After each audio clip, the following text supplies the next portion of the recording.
Alright, so welcome back to the channel, and in today's video I'm talking about how Converse has been exploiting fashion designers. But before I continue, you can follow me on Instagram and Twitter at Fashion Roadman. So over the years we've seen an endless number of footwear and sneaker collaborations with different designers. It's kind of something we've become accustomed to. We've seen Off-White and Nike, we've seen Sacai and Nike, we've seen all types of sneaker collabs.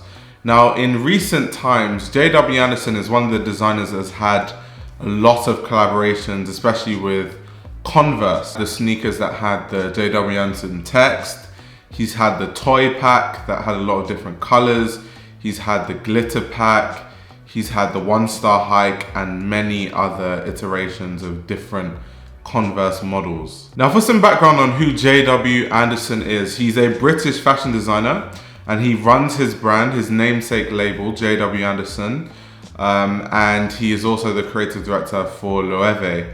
If you want to know more about J.W Anderson, I have actually made a video just talking about his career called Who is J.W Anderson? And I've also talked about his work when I made a video explaining everything about the Moncler Genius collaboration. So definitely check those out if you want to find out more about J.W Anderson. But to go more into his collaborations with Converse, the theme you see is that his earlier collaborations with Converse, they were just a play on silhouettes that already existed. So he would get a Chuck Taylor or Chuck 70 and then maybe put glitter on it or make it colorful or, you know, put text on it. So he wasn't really doing too much in terms of like crazy designs. But then with the one-star hike, he actually developed a whole new design. So I feel like as he worked his way up doing collaborations with Converse, they gave him like more creative freedom. And we actually saw the debut of the one-star hike on the J.W Anderson Spring-Summer 2019 runway collection. And it was quite an interesting silhouette because it's basically just a Converse Chuck with this really exaggerated sole. And it was different at the time, of course, and it was around the time when chunky shoes really started to pick up some steam. So of course it performed really well and it flew off the shelf. So you would expect that this sneaker is flying off the shelves, it's selling so well. So why wouldn't Converse just release more? Everyone's gonna win, right? J.W Anderson gets a lot more money, Converse make money, everyone's happy, right? But no, what Converse actually did was yes, they did reproduce it, yes, they did re-release it, but they released it without the branding of J.W Anderson. So they basically just claimed the design that J.W Anderson did as their own and then just started selling it. So they basically just threw J.W Anderson out of the business and just removed him from getting royalties, and Converse got all the revenue directly. I even have friends who didn't even know that there was a difference between like the first run that was in collaboration with J.W Anderson and the second run of sneakers, because Converse did it so slyly and they looked identical, that those were actually just one-star hikes, not Converse J.W Anderson one-star hike. And to read a statement Jonathan Anderson actually made about this on his personal Instagram page, he said, "The first image is of the run-star hike that I developed with Converse for J.W Anderson a while back, a style that was new. The next few styles are not by me. What is sad is when a massive company removes you from a collaboration when it starts to work, instead of helping a small brand like J.W Anderson out in the difficult times. Hashtag name of the game." And actually, when J.W Anderson released a statement on his Instagram a while back, I remember seeing it and wondering, wow, so is this how the industry works? Because what you notice is that many brands in the past and many designers have collaborated with a major brand, and then see the brand re-release the pieces but not part of the collaboration. So let me give you some examples. Comme des Garcons, a few years ago, can't remember how long ago, maybe like 3-4 years ago, the Vapor Max, the Nike Vapor Max just released.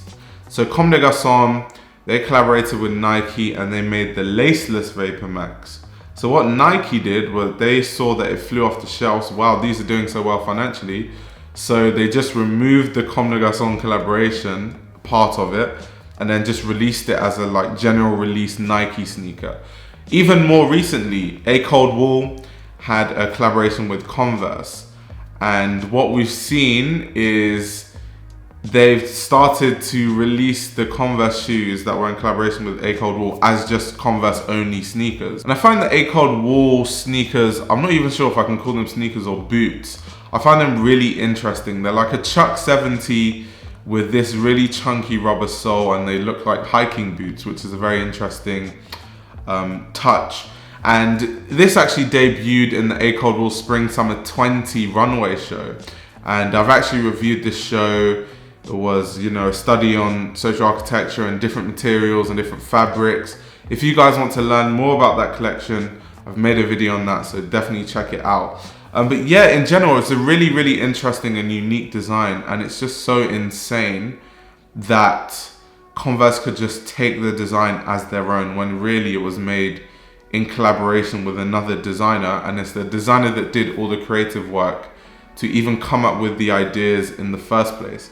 So knowing all of this, it made me want to really understand what is the legal makeup of these contracts that allows Converse to be able to do these things. It's not just Converse, because like I said, Nike did it, Comme, all these massive sportswear brands, they seem to do it a lot to a lot of fashion designers. So I found an amazing article by The Fashion Law, and I'll leave this article in the description below alongside all the links to everything I talk about in this video.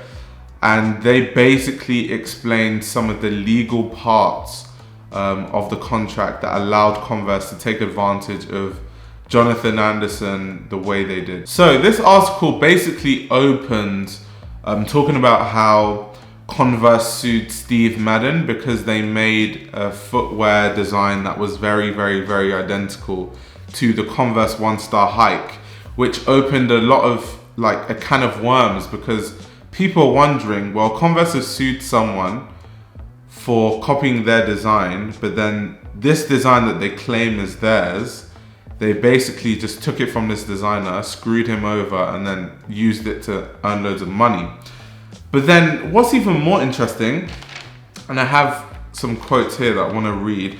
It might take me a while, but it's really important that I read this because it's so pivotal to what I'm going to talk about after. So to quote some of the things that they said on this Fashion Law article.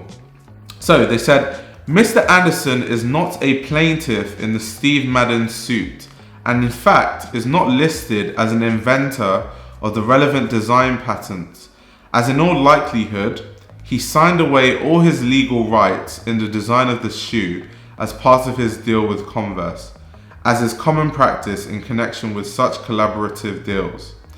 Converse's ownership over the sneaker design, and thus its exclusive right to decide how the design is later used.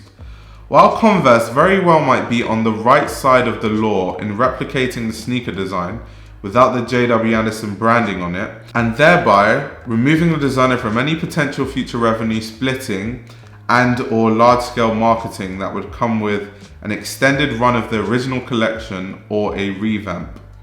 The issue is not necessarily just a legal one.